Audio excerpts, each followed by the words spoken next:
All right, we'll just discontinue the music now. Hello, all, and happy 52nd Black History Month.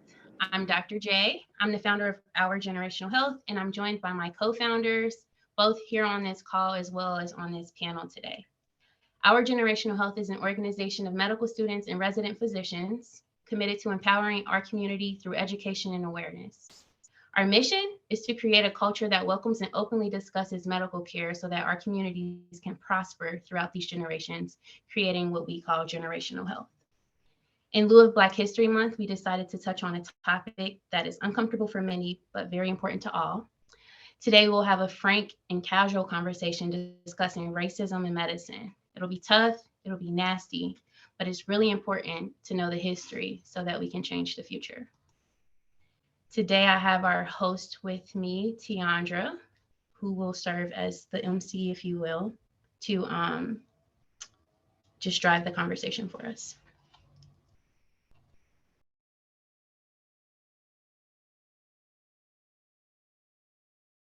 We'll give her a second to reconnect. I think there was a technical difficulty.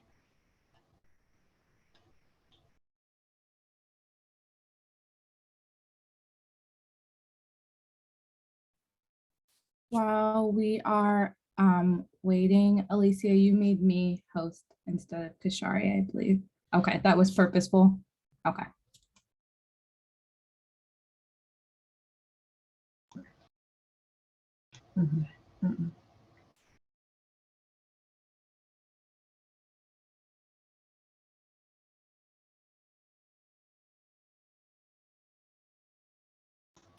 People in the crowd, do you guys have any fun Black history facts in lieu of Black History Month while we have Tiandra try to come back in? You guys can enter it into the chat. I know you Googled one yourself. You know how Black history was founded or who it was founded by. So it's on purpose that it's in February, not to shortchange us Black folks, giving us the shortest month of the year, but it was in honor of Frederick Douglass and Abraham Lincoln, who both are arguably their contributions to one in particular, but to their contributions towards those who were enslaved and for rights and such forth. But both of their birthdays were in February. And so originally it was 1 week and that expanded to the month.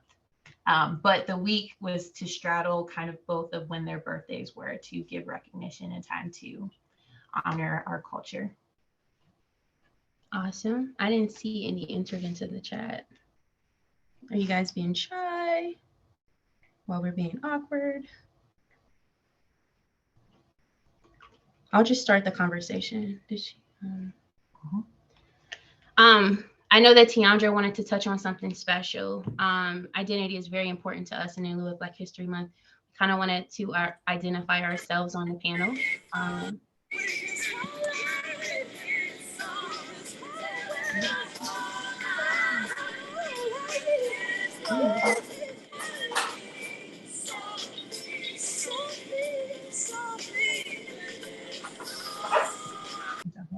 Okay, so I'll start. I'm Jamisha, Dr. J. I'm from Cincinnati, Ohio. My roots, from what I know from ancestry, likely begin in Nigeria, the sub-Saharan area. I believe my ancestors were then in Alabama, Mississippi, and then also in Washington, D.C. And here we landed in Cincinnati, and now I'm living in Akron. I do identify as both Black American and African American. That's what I have. I'll let you go, Noah. Beautiful. Thank you, Dr. You're back. I have no idea what's going on with technology today, but that is all right. Thank you. You're the first to introduce yourself, yeah? I am. That was beautifully done. I can go ahead. My name is Tiandra. I'm a certified athletic trainer and licensed, and I am originally from heaven. No, I'm not sure. But I know that I have family from Tennessee and Kentucky. And then less than 100 years ago, we put roots in Ohio. And so that's where my family currently resides. And I also have a grandfather from Jamaica.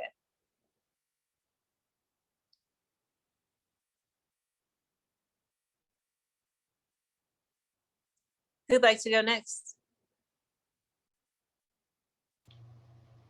I will go. So good evening, everyone. My name is Alicia Rogers. I am a fourth year, almost graduating, waiting for match medical student. So excited. Applied to pediatrics. We're waiting to see where we end up.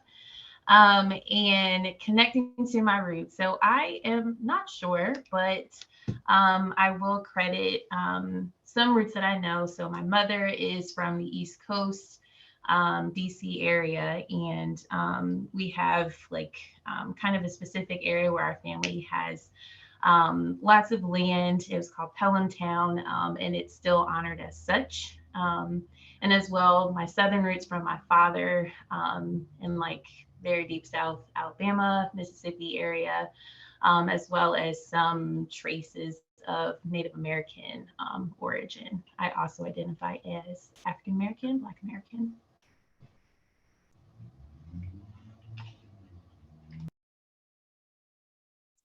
I can go. My name is Alyssa Brogdon. I am a second year family medicine resident at the Christ Hospital, University of Cincinnati Family Medicine program in Cincinnati. And my biological father came over from Liberia when a coup overthrew the government there. And but before Liberia, our ancestors were slaves in the United States because the settlement in Liberia was created when slavery was nearing its end, where they wanted to ship all of the free Blacks back to Africa. And so my ancestry comes from there. I identify as Black or African American.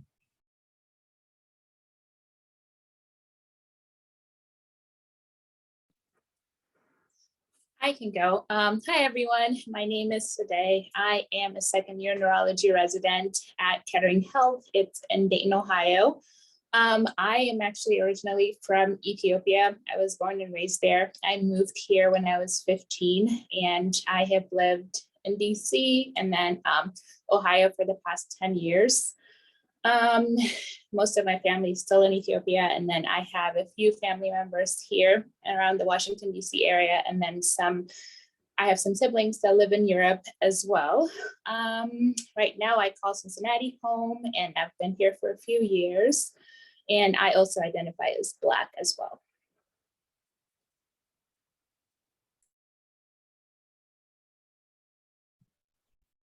I can go next. I'm Morgan Jivens. I'm a first year resident specializing in psychiatry at Indiana University in Indianapolis, Indiana.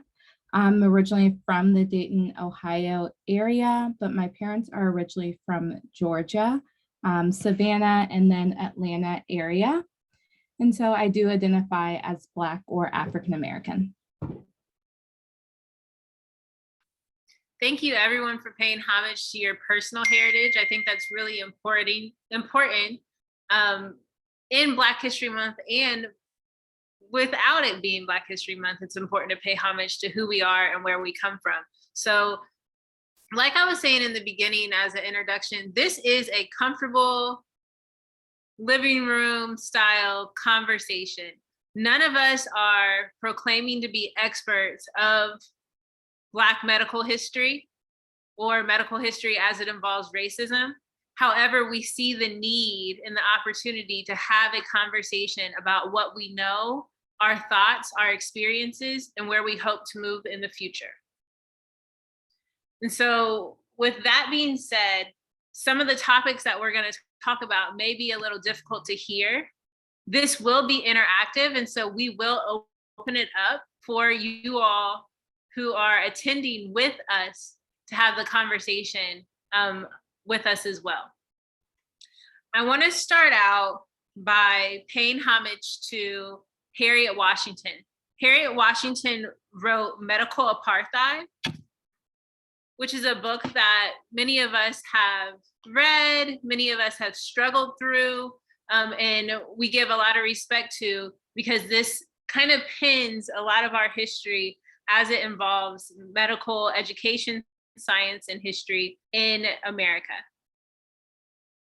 And with that being said, I want to start out with a quote that Harriet Washington offered in the beginning of her introduction from the Reverend Dr. Martin Luther King Jr. This was something that he said in 1965. He shared that of all forms of inequality, injustice in health is the most shocking and the most inhumane. I wanted to invite our panelists to have a conversation about the difficulty in having a conversation about medical history, science, and education in particular, as opposed to general science and education and history. I want to invite our founder, Dr. J, to start us. Thank you, Tiandra, for the great introduction. So as we were discussing how we were gonna kind of shape this discussion, one notable experiment that comes up very often is the Tuskegee experiments that happened back in the past, and I believe that's the one that people know most about. So we kind of wanted to shed light on other experiments that we read throughout in the book, and just discuss what we learned.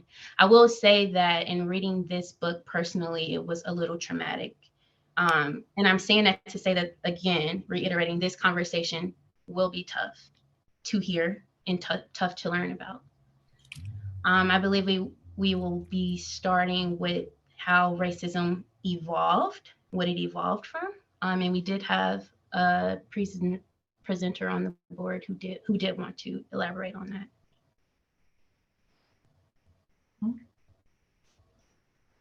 Dr. Brogdon. Sure, yeah, I can start us off talking about kind of the origins of race. And I think it's really important to frame this entire conversation in acknowledging that race, or the creation of race, is rooted in racism. And Dr. Ford kindly reminded me that of that after we listened to Harriet Washington speak just last week at Ohio University. So when kind of before I go back into the history, oh yes, Tiandra is saying, please feel free to share questions. Yes, and if you have any questions, I can definitely address them in the chat throughout. If something comes up later about what I'm talking about, I can address that as well. So the history of race is that really it started to come to fruition in the United States in the 1700s, really when slavery was getting started, and when there's a lot of indentured servants from Europe.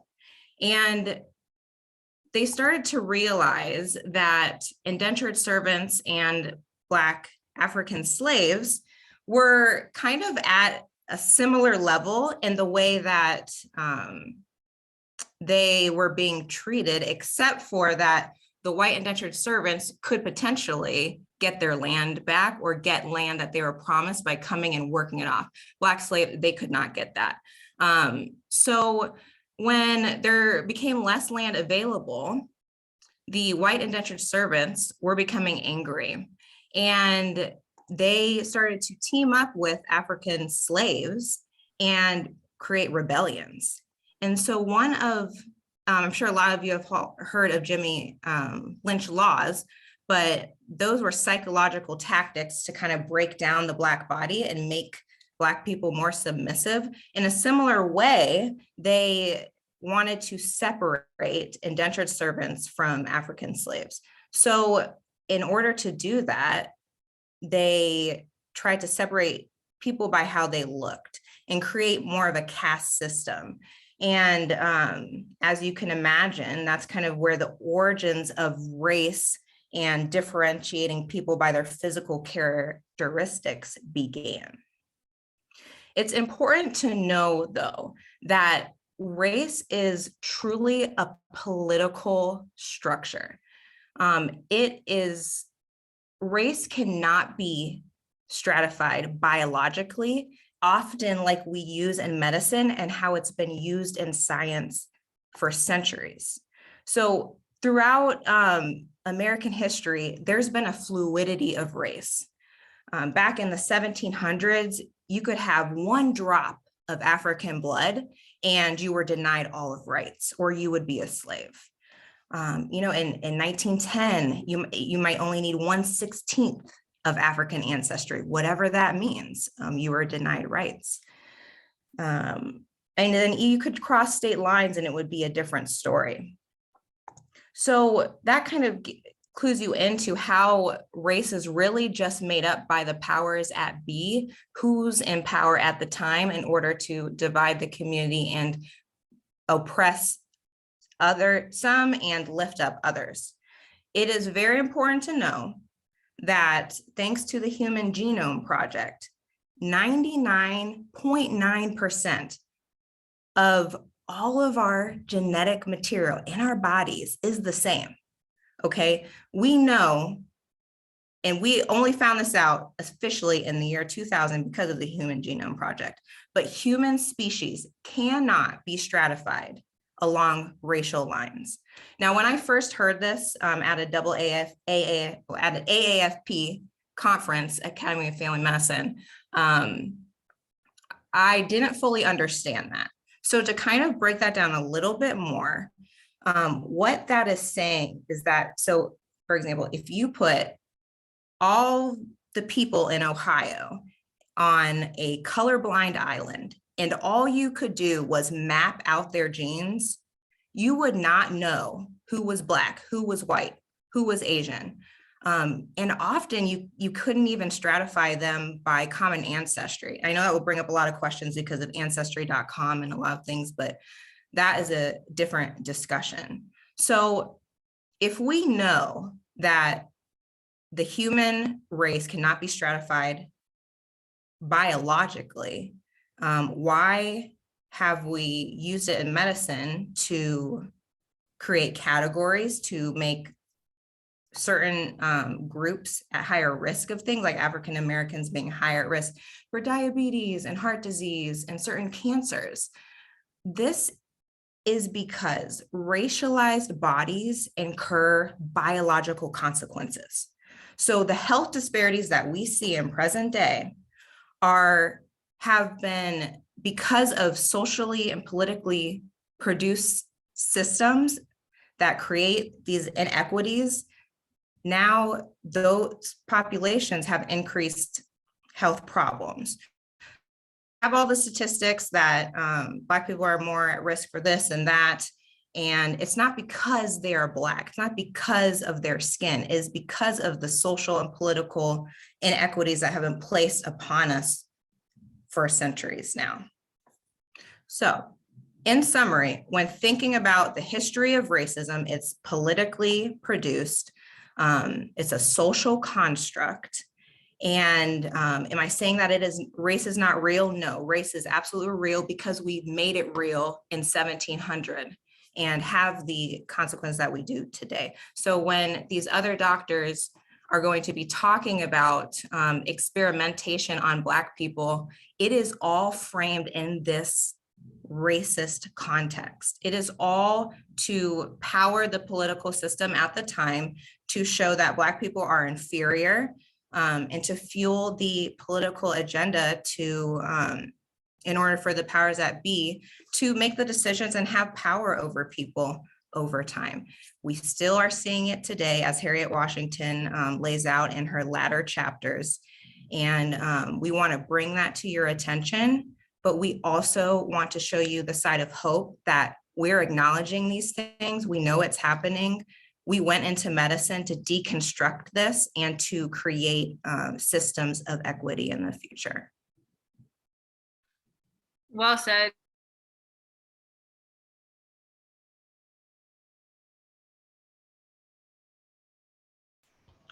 Okay, while Tiandra fixes her connection, I do want to challenge the notion of racism being a social construct.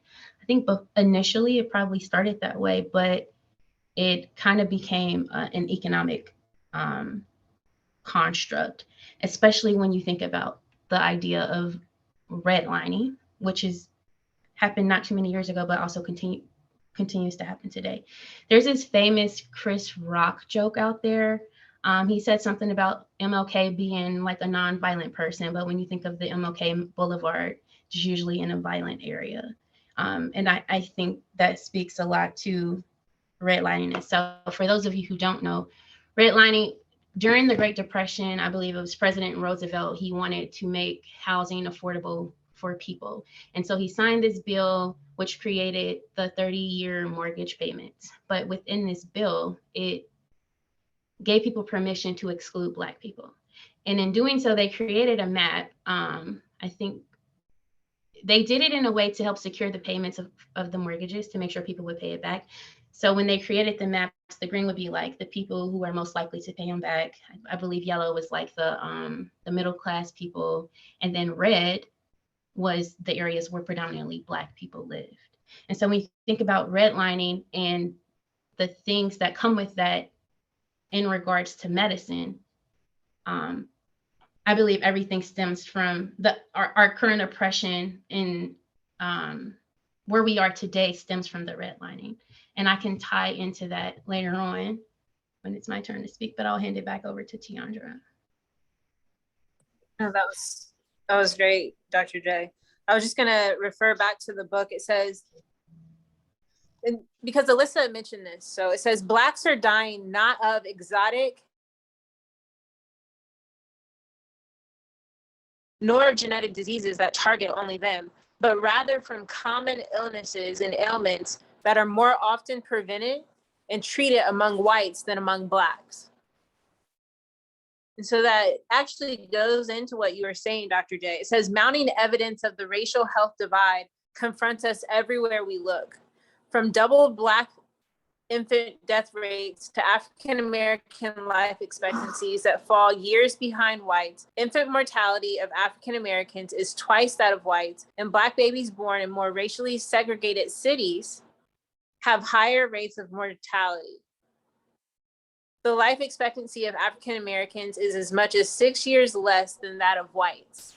And this is referring to cities. So this is actually referring to exactly what you're talking about, redlining in areas in which we live. So continue. Sure. So when you think of redlining, the three things it takes away or problems where it creates, the three problems that it creates, problems within wealth, it's problems within the criminal justice system, and there's also problems within education. So as far as wealth goes, when you think of wealth and how to create generational wealth, right? Having a house is one. One, if you own a house, there's no rent, there's no mortgage to pay, maybe just taxes, right? Also, when you own a house, you can take out loans against the house for more investments, putting your children through college. And then when you're done with the house, you pass it on to the next generation. So with the redlining system, it robs many African Americans of that. As far as criminal justice goes, I don't think I need to dig in deep on that. Living in certain neighborhoods, you get this unnecessary increased approach from officers of the law, just from the way that you look. And then touching on education, we all know that the education system and the quality of education is based off of taxes from homes within that community. And so if you don't have valuable homes, if you will, with people who are paying high taxes, then you don't have a good education system for your children. And I wish I can share this diagram that Miss Harriet shared, how just like everything environmental just contributes to the health of people. So when you think of somebody in the place that they live, whether it's environmental insults, right? So we have like lead, we have the toxic paints, we have the pollution in the environment, how that affects a child in utero, whether they are born with neurological development disorders, mental health disorders, or even physical disabilities due to this exposure. And so you grow up and you're in, if you can imagine, in a low income home or in the projects, which were actually like intentionally created. You can't go outside because there's violence outside, right? That takes away from physical activity outdoors. So you're more sedentary in the house and you're exposed to these things that are in the house, whether it's within the pipes, the erosion of the pipes, or within the infrastructure, whether it's rodents that are present. So you're being exposed to this. And because you're sedentary, you become obese, which can lead to arthritis. And it's just a cascade of events, just all stemming from this one mere idea of redlining that occurred back in the 1930s. And so you can see how just one simple bill that was passed, how it affected people for generations and how that manifests through healthcare. And I think a lot of people, including myself, feel like we have to carry that burden for that healthcare disparity when it doesn't even start in the medical office. It does not start with us. It starts within the community. It starts in politics, really.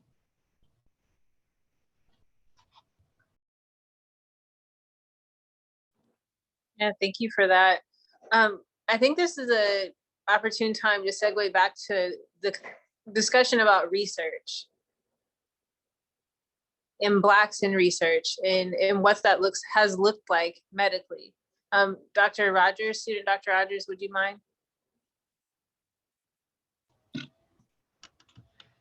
Yeah, so I'm kind of happy to get this started, and I know that my physician friends will be able to help me out here too. So in thinking about this history of mistrust, which is totally appropriate and understandable where it comes from, and honestly, if I were not within medicine, I think it would be hard for me too. But thinking about kind of origins of where this comes from, and even how research has somewhat failed us. So in some of the topics that are discussed in the book, and kind of what we see even now clinically in practice, there are some very false theories that have been made, and even ways that Black bodies have been abused to give us insight and information about that has given us good information, and that has also very much tainted clinical judgment. And so speaking discreetly about some of those things. So in the time where medical schools were developing historically, one of the things that was common, and I'm sure many folks have heard of this, is grave robbing. And this really started to take off kind of in the late 1800s and early 1900s. And that was just with a boom of the amount of medical institutions. And, originally the thought was to help increase learners' understanding, because it was transitioning from this idea of the instructor at the front of an auditorium teaching students, this is what you're looking for inside of a body, where you would need just a person who may have donated their body or someone that was unclaimed, to then giving students more access to bodies and onward and so forth. As well. And even if we extend somewhat outward from just what happened here in the United States, just to bring in this point, the Nuremberg Code came out of World War II, and thinking about how also there were bodies from the Holocaust, and again, briefly just saying this, but bodies that again were stolen, were abused, where unethical practices occurred. We saw this mirrored here in the United States as well. And out of that, of course, there now has come this code of ethics about how to approach, how to go through a review process and so forth, to make sure that the procedures that are put in place are safe and appropriate, and that those who are recruited to participate, whether alive or after death, that there is respect and dignity in how these studies are being conducted. The problem that we still see, however, again, with things such as robbing bodies, stealing family members from graves and so forth, there's this idea of abuse that still occurs, or even somewhat true, but somewhat not fully accurate, of how if a person is towards the end of life, they have a terminal illness, they are by definition dying, like in a hospital setting, this idea that they just kind of let them go. Or if a person has kind of like low financial means, and their body is unclaimed or so forth, and they are just free reign for use in the medical field. But this is to say, and I'm sorry, I'm like a little jumpy here, but trying to put all of this together is that there's still quite a ways to go when we talk about those who have the right and authority and autonomy over their bodies to be a part of studies that help us better understand pathology. And so we still see race as a risk factor or so forth when we talk about diagnoses, because studies that were conducted in earlier times, or just presumptions of how Black bodies are different from white bodies. And if we just go to Black and white, we're missing so many different identities and so much diversity within medicine that we're talking about. And it's not even a genetic basis when we speak in that very extreme manner, but we're still missing core groups to be a part of mass studies. And it's difficult, right? Because of trauma that we are still healing from.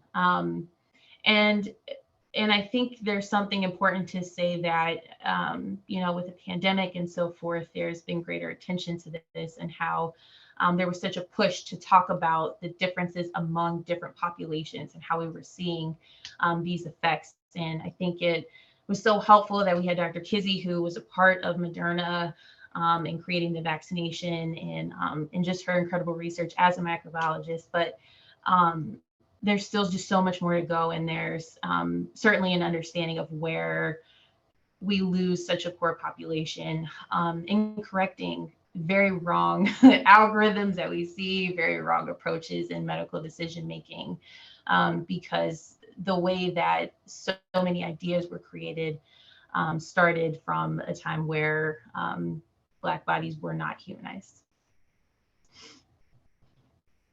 Speaking of Black bodies not being humanized, Dr. Baru Juka, I know that you wanted to speak to the idea of the cadaver in medical education. So if you could speak a little to that, please. Yeah, so just a little bit of the background on what Alicia just beautifully put. In one of the chapters, particularly, I think it was chapter 5.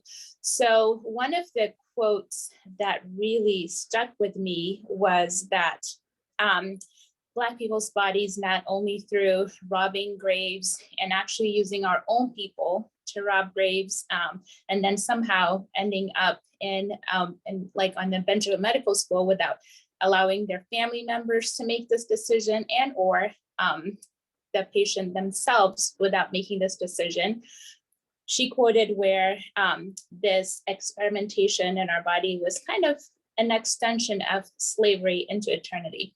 And that really struck with me because in that chapter, actually, the title of it is called The Restless Bed, because just like the emphasis of someone having to toil through their life because of, the system that was created, obviously not by our choice, and then now extending it to using our bodies to where we didn't even have a say. So that really struck with me. And this chapter particularly, it mentioned a couple of stories. One was of a gentleman where, he became missing all of a sudden. His family, of course, used the appropriate means, contacted the police, tried to search for him.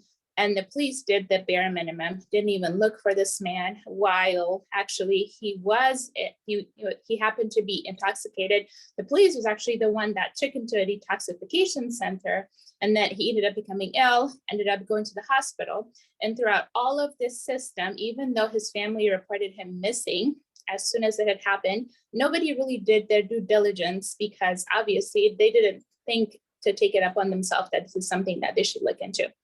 And somehow, by the time that, because of the persistence of his family members, when this patient was found, he was on an anatomy lab ready for dissection. So then when his family tried to actually backtrack and tried to get the bottom of it, and there was a lawsuit that occurred and such, but it just really made me think of how we never really had full ownership of, again, decision-making for ourselves as well as our bodies throughout just through the establishment of the system.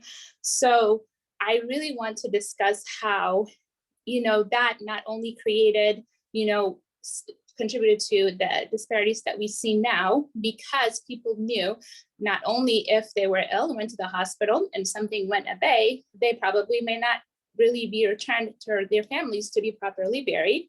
So that contributed to patients, even when they were through pandemics and epidemics, they chose not to go to the hospital and chose to stay home because they knew that medical care was not necessarily with their best in mind. So, and we see this now in our practice where a lot of times we see our patients way late in the game, again, contributing to this notion or thought that, we suffer the worst at pretty much A through Z because of, our patients not having enough trust in the medical system that everybody will do their due diligence and will be doing what's best for them. And not only that, just respecting of Black bodies. When they come into the hospital, pretty much treating each patient with the same, care, with the same compassion, and with the same sort of approach that you would treat them, as opposed to just thinking, again, just like what we discussed, this kind of approach of our implicit bias is what results in a lot of the detrimental things that we supposedly suffer from. So just understanding this, and not only that, I also want to talk a little bit about, choosing that the strongest male, our strongest males to go through these graves and dig these bodies, again, without their family's consent, without their families knowing, pretty much. And then not only creating a trust issue with the medical system overall, but also creating a trust issue within ourselves as well. So just wanting to highlight, and I would also be really interested to hear about you guys' thoughts too, of how, again, we've seen it multiple times, and in my, again, very short amount of time that I have been, I can see where patients are lost to follow-up so many times because of this. Again, they really have a hard time thinking that we have their best at mind, and they question, which I actually really appreciate when patients question, because not everybody does, unfortunately, have the best of their patient in mind. So just how we can really emphasize and educate others that the hesitancy of patients coming to physicians, being open, really understanding what their health elements may be, and then also implementing the things that they need to do really needs to be conversation, because unfortunately, Black physicians make up within single digits of the overall physician population. So we cannot, we're just physically not able to care for the patients that we need to care for. So we really have to rely on our other colleagues and really educating them as to how to at least try to make them understand where some of this hesitancy and some of the other things are rooted from, so that we can best serve our patients.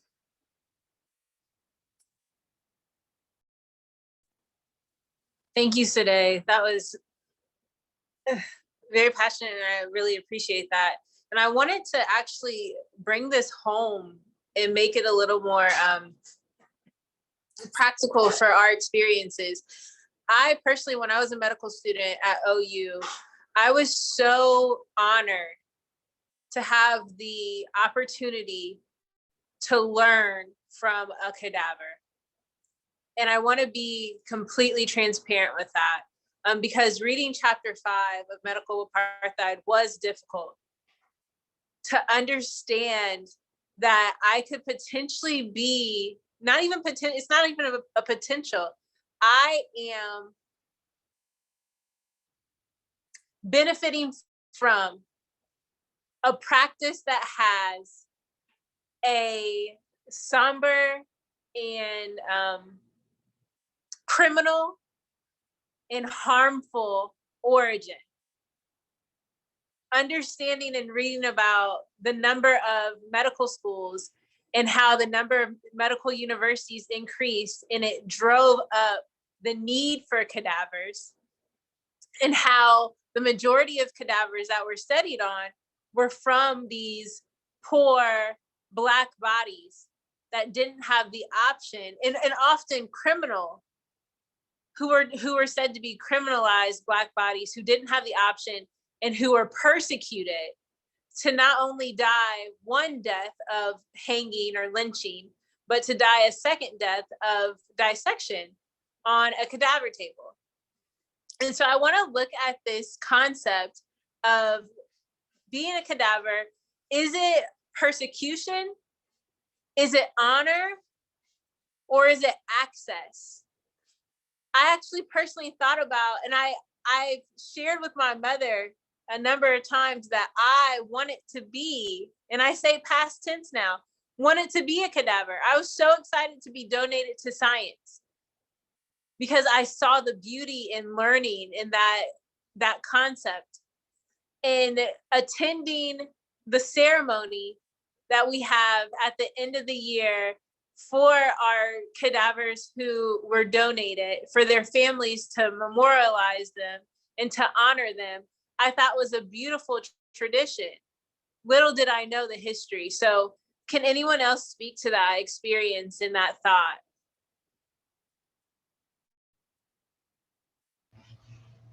Yeah, so I find that is like, oh, go ahead, Morgan, you're going to speak. You have any? I was just going to say that I felt the same way. Starting out, I have a little bit of a different feeling now. I think that there are still some of those benefits to it. So there's still, when you donate your body to science, and especially medical schools, you don't have any funeral costs for your family. So I wonder how that impacts who chooses to donate their bodies, and knowing how expensive funerals are, right? So I wonder if it's still preying on a population to get those bodies to be donated, but in a different way at this time. So I have a little bit of a different view. I think that different institutions do a great job at honoring those people and respecting those people and the way that they did give their body to science. But I also think in the same ways of like paying people for research and doing research in underserved areas, you're pulling in and almost preying on a certain population of people. For sure. Thank you, Dr. Jivens. And student Dr. Rogers? Yeah, I put it in the chat, and I kind of want to speak to like, and hopefully come back to your point, because I know I speak a little in circles to make a point. But something I think is kind of important to talk a little bit about, an attempt to get more towards dignity, is one, changing the language. And that was something I didn't really appreciate at the time, but switching from how we just kind of dehumanize and say cadaver, like, no, it's been transitioned to now we say donor. The idea being that, and this comes in part from legislation. So there's this like donor bill, act, whatever one it's called, law, bill, never mind. Anyway, if y'all remember conjunction, shut up. I'm sorry. I'm sorry. It's late. It's been a long day. This is anyway. a living conversation. It is okay to bring in Schoolhouse Rock. That's it. I couldn't think of the name. But anyway, the way that the law was created was kind of changed from its origins. Like Dr. Sadeh was talking about with grave robbing and with stealing bodies and so forth, to switch to the idea of increasing organ donation. And that's also in part how medical schools started to receive bodies in a more legal way, method or so forth. And that is something that is addressed in the different like ratifications that have occurred throughout the years. This came about first in like the late 60s, and then again changed in the 80s and then in the 2000s. But if any of you are like organ donors, like on your license and so forth. That's part of this legislation. And there's also a conversation too with the law about the homeless or those that might not have those two claim or identify bodies, and for whatever reason that they may not still be connected to family members and so forth. In the event that this is a person who's not in the hospital where they can, where they have capacity to say, I want to donate my body, or there is a next of kin who can make that decision for that individual. And that does raise the point of, yeah, where do we get these bodies? How are they created? I found it interesting in my own experience that, and it probably is related somewhat to the region where I am and being in the Midwest. More so, I have seen white bodies. I've seen very few Black. And for the bodies that we had the opportunity to learn more about through dissection, we there's a death certificate that is by that person, and we get to learn about their story. And that also is discussed in the memorial service as well, where families can speak and kind of give more of that humanistic approach to that. That does make it interesting. And at least for those individuals, you do hear that they were, you say, claimed, and whether they were the specific donor or their family made that decision for them. But the idea that there was some dignity in how we had the opportunity to learn from them.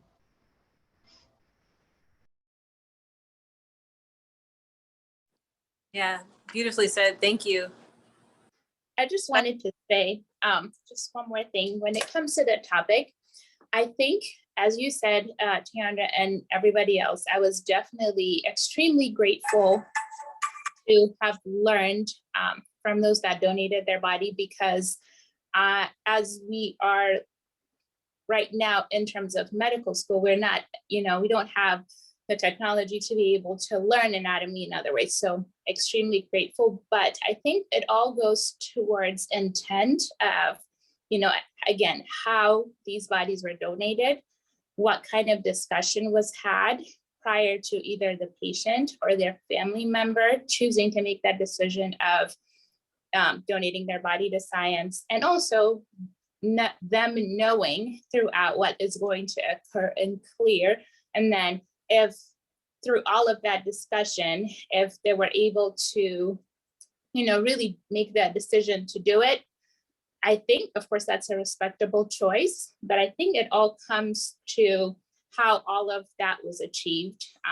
Because I know OU, again, I was very grateful that we had the service too, that we were able to attend, because again, it was such a great gift, but I'm not sure how this occurs in other medical institutions and other places. So I think it's just emphasizing that how this occurred, learning about how people, made the decision to donate their bodies or their families or something like that is of most importance here. For sure. And I want to say, for the most part, from the history, the topics that we discussed, we have had the opportunity to speak to many of those. And so we were able to get through it. It wasn't, an easy thing, but I'm glad that we were able to hold one another and kind of process through this conversation. And with that being said, in the spirit of transparency, I just wanted us to have a conversation to discuss maybe some of our concerns about how do we increase awareness of this medical history without feeding mistrust into the medical community. And Dr. Brogdon actually asked, she says, I wonder if having more Black and brown body donors, if white medical students would embody more subconscious reverence and dignity when treating and caring for the Black body in the future as a physician. Would it help medical students see scientifically in real time that skin color is truly only skin deep? Thank you so much for that. I think that's important. These are the kind of conversations that we need to be having together. And then hopefully, I know that we've invited a number of people. Again, we want to thank everyone who's here in attendance with us. Thank you. If you're in a position where you're a physician or you're a student doctor, by all means, please continue to engage and take some of these concepts that we're bringing to the table and help with co-conspiratorship. Help come beside us and stand with us in having some of these conversations brought to the table in our medical institutions and our medical education institutions. Tiandra, in response to your question about increasing awareness without increasing the mistrust that already exists within the certain communities, really all communities in the medical field, especially like in the face of a pandemic where we have this new vaccine, right? I've been met with so much more mistrust than I ever had as a medical student or prior to my intern year, which is when COVID really started. And I would say that it's really tricky because one, it's really hard to, you don't want to invalidate that mistrust because as we've learned right now, a lot of medicine is rooted in a lot of egregious like activity and experimentation on people, but you also want to give them facts. And so I haven't really figured out the answer to your question, but one thing I do practice is transparency. Transparency in what I know and what I've learned, what has been researched, and also transparency in my understanding for their mistrust in our community. Yeah. Another quote to uplift from Harriet Washington's Medical Apartheid. It says, "Was it indeed my work, or was it indeed this conversation that we're having that would make African Americans weary of healthcare and medical research, or had the work of those who abuses I propose to chronicle already achieved this?" Were you all able to hear me? Yeah, so as you can see, just essentially as she writes the book, she's trying to figure out if she's doing good or bad by enlightening us with these experiences in this history. But I do think in knowing, like I stated before, in knowing our history, we can change the future. My hope is that in knowing these things, people who are listening are more aware. They are more aware of their rights as a human being, and as far as being consented for things. They are also more aware as in knowing what's going on around them, so that in the case of body donorship, they would have advanced directives or something in place with the plan that they want for their body, following death or transitioning over. I'm hoping this is more educational than anything. And I'm hoping that if anything, we can gain hope and actually start to figure out a way to overcome all of this. Because as we've stated before, and I can only speak for the community that I'm a part of, a lot of this stems in racism. Racism not stemming in any biological differences, but a social construct that has turned into an economic construct. For sure. So we did plan for this conversation to be a half hour longer than our normal. I see a comment from the chat actually that I want to start to uplift the comments and the participation from our attendees. It says from Antonio Henry, "I'm a current applicant and enrolled in a physician performance class that's been eye-opening. Can anyone speak to experiences with," I don't know the acronym because I'm a medical school dropout. RVUs, but what's it stand for? Does anyone know? I'll come off. Sorry. Thank y'all for hosting. Work relative value units. I guess to my understanding, they're the calculation of work that's determined based off of like inpatient, outpatient, medical specialty. I kind of was hoping to hear some experiences because I'm aware that the AAMC is been trying to work to address issues with the pay gap amongst physicians, for example, the gender pay gap. And I want to see if there's any intersection with that you've seen with, race or medical racism. I guess what exactly is your question in regards to the RVUs before we address the GFR? Have you had any experiences where you were wondering, if the work you were doing was getting valued less, and if that's like tied to an administrative reality like the RVUs, and do you see any interaction with that and medical racism? I can speak to that by saying that the answer is absolutely, because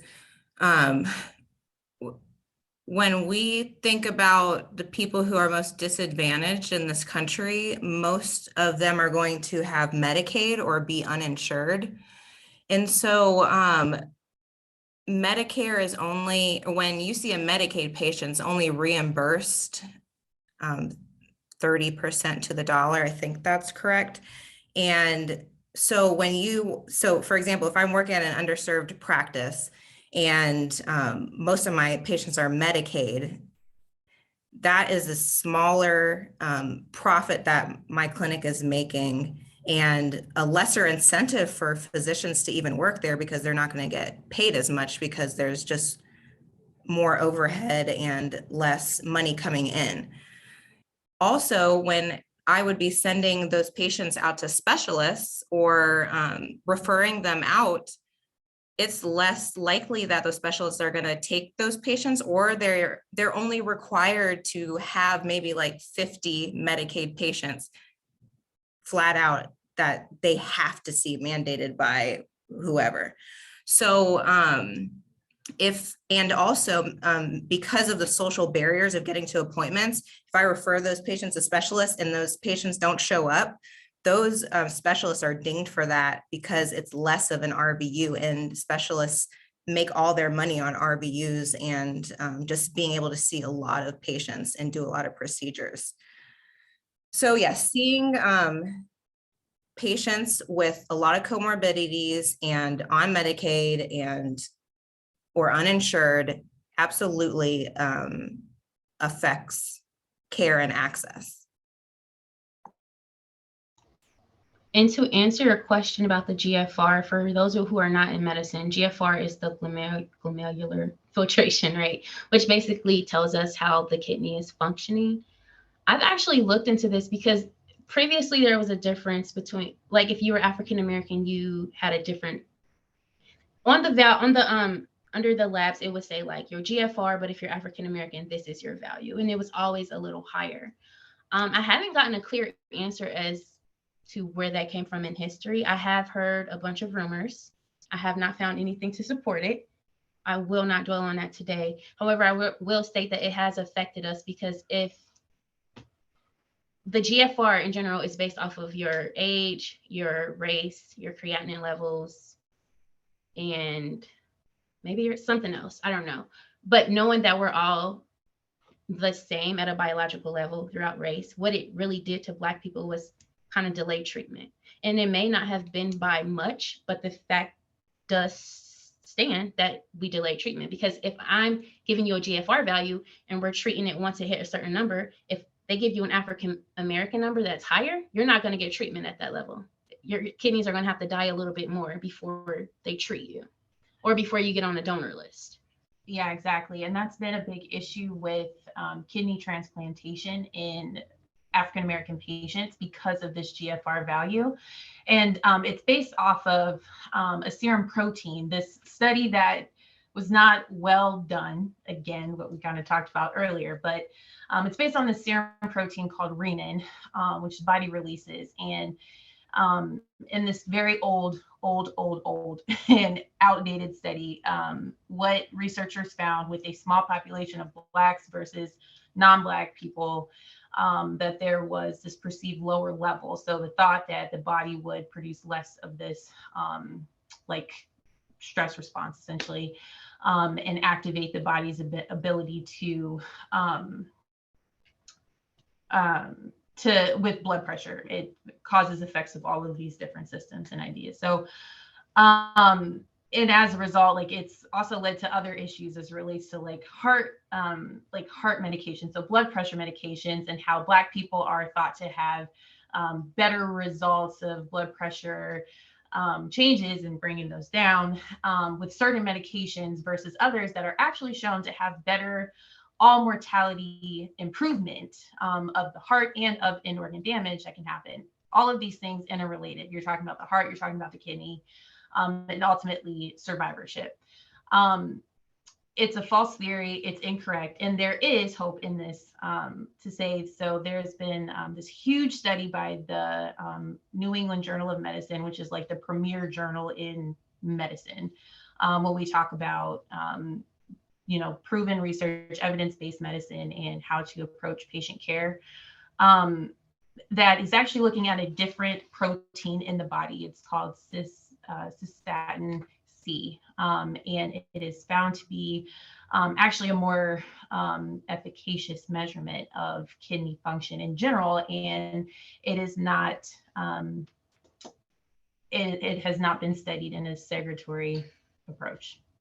Anyway, the idea is that if these things become more universally accepted, it takes time and it takes people to buy into it. It takes those that are willing to advocate and say, we're no longer using this system to assess patient need, patient value, and ultimately getting individuals the organs that they need to increase quality of life and so forth. Until that is more universally accepted, unfortunately, it's not at this point, but it is emerging and it is increasing in medical conversation. But that, of course, is just one section of medicine and in a way that we are trying to improve.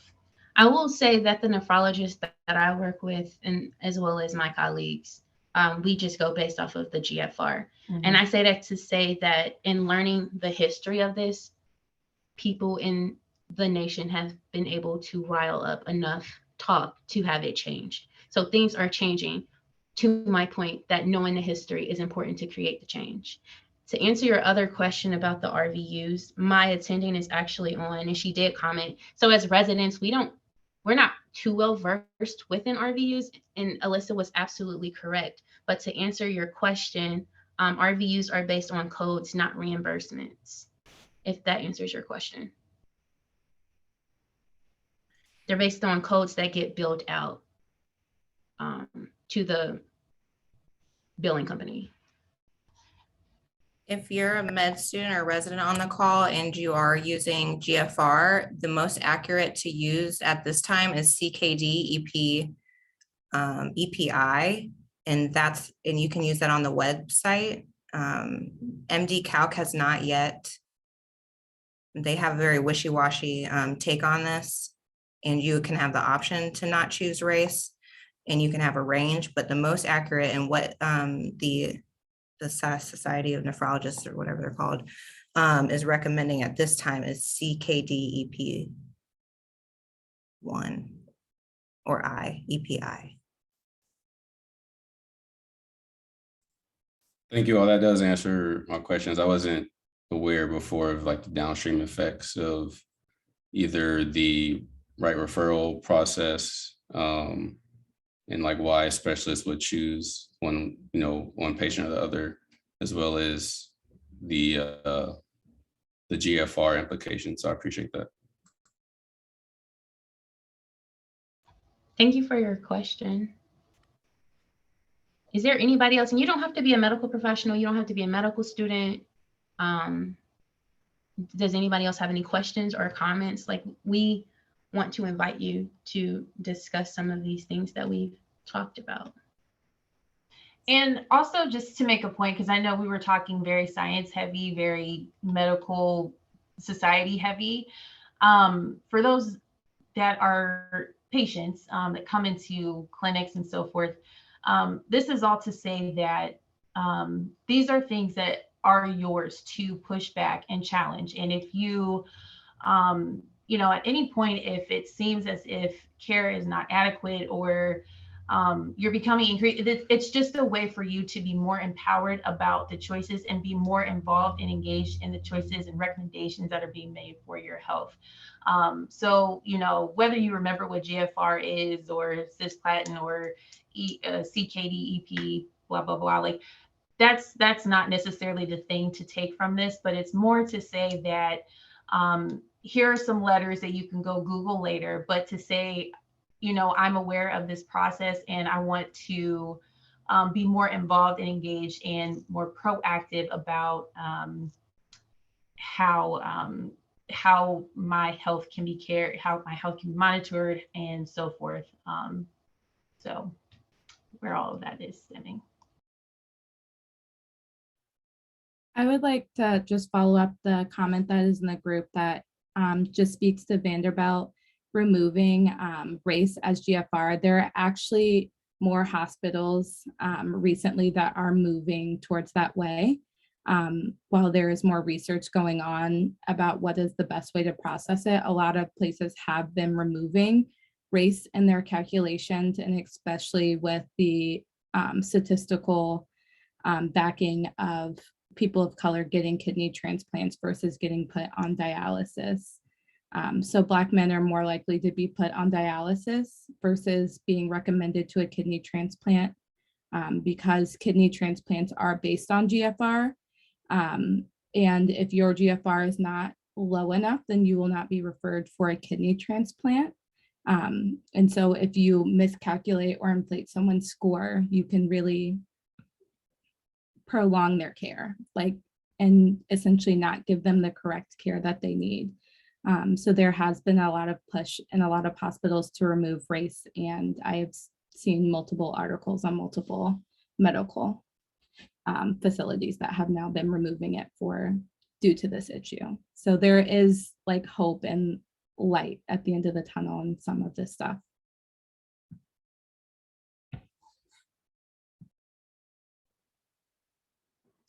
Speaking of hope, and one of the last questions that I'll ask, as opposed to anything else that comes from the chat, which we're very grateful for.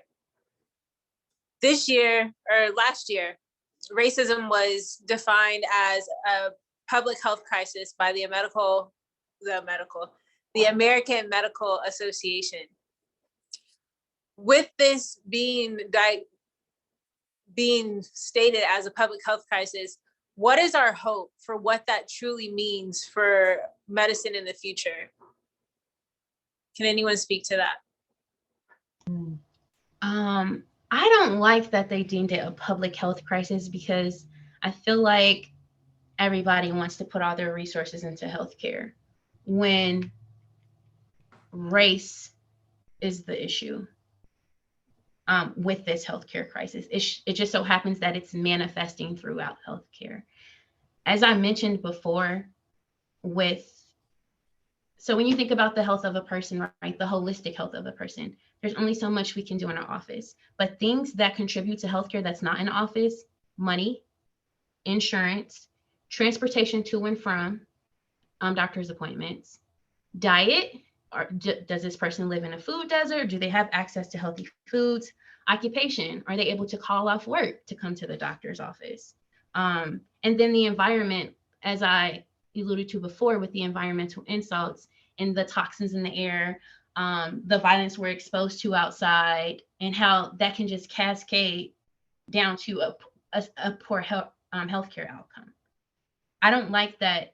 I just feel like it put a lot of pressure on the medical community when it should be pressure on the entire world in all professions.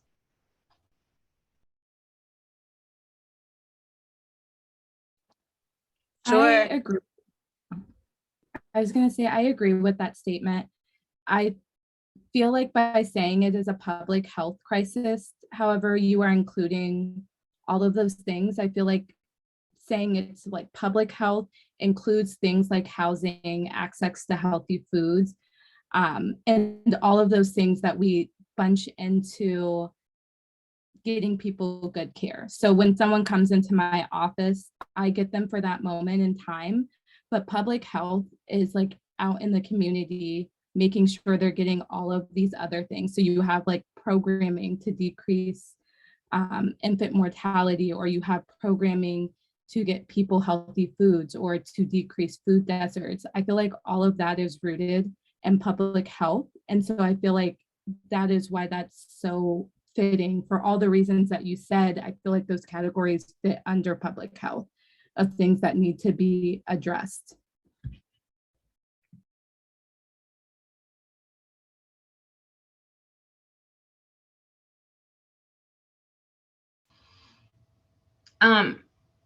Before we wrap up, in light of like just providing people with hope, one, I hope you guys learned something from this, and are more aware, and hopefully it did not increase your mistrust within the medical community.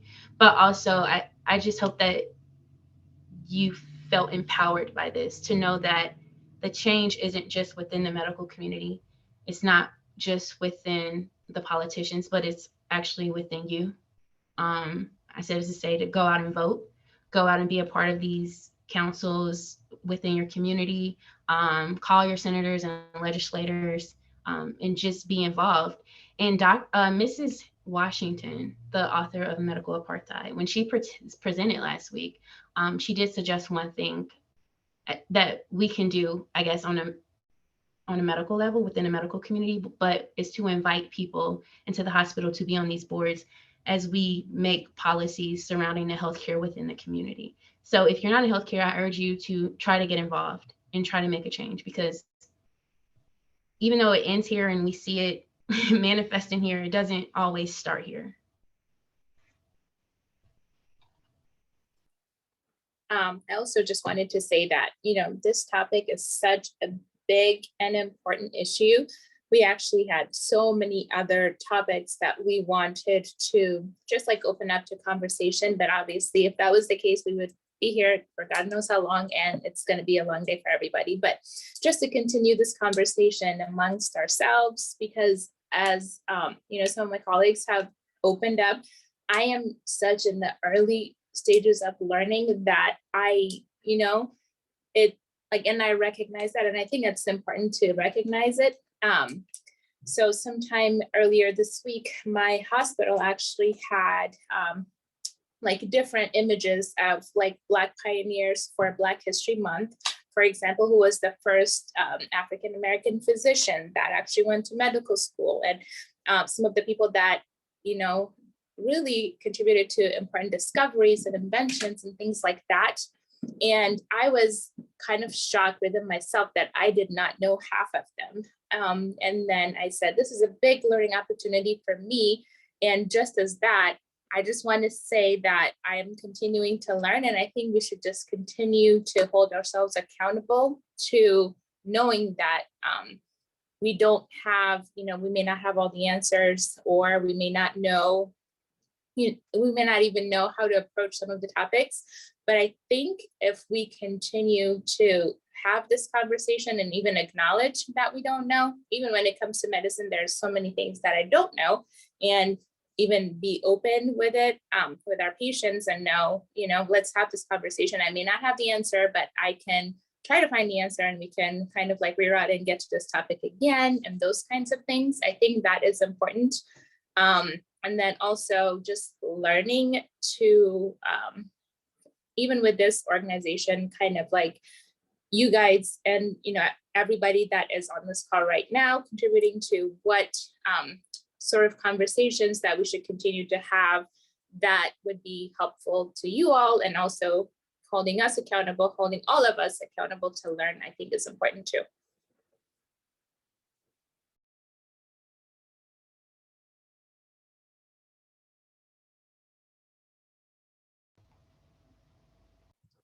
That's great. There's one last quote that I wanted to end with from Harriet Washington's Medical Apartheid, and it's short. And that just says, what the French see in wine, Americans see in healthcare. Americans consider access to excellent healthcare and even the most expensive means of maintaining it their birthright. So medical care is our birthright for us too. It's not even a us too. As Americans, medical care is our birthright, and we deserve medical care that is exceptional, like the French love their wines. I thought that was cute. So if we don't have any other comments or questions, I think Dr. J is good with us closing out. Yeah. Thanks everybody who came in, joined us in this conversation. I'm sorry that we couldn't go into more detail as we had planned with more history for you, but I do hope that you gained something from it, whether it was a piece of information, a piece of awareness, or a piece of hope. I'm okay with either. Please tune in and continue to follow us so that you guys can join into our next talk. Next month, we'll be discussing smoking cessation. Details of date and time are to come. But again, thank you and happy 52nd Black History Month.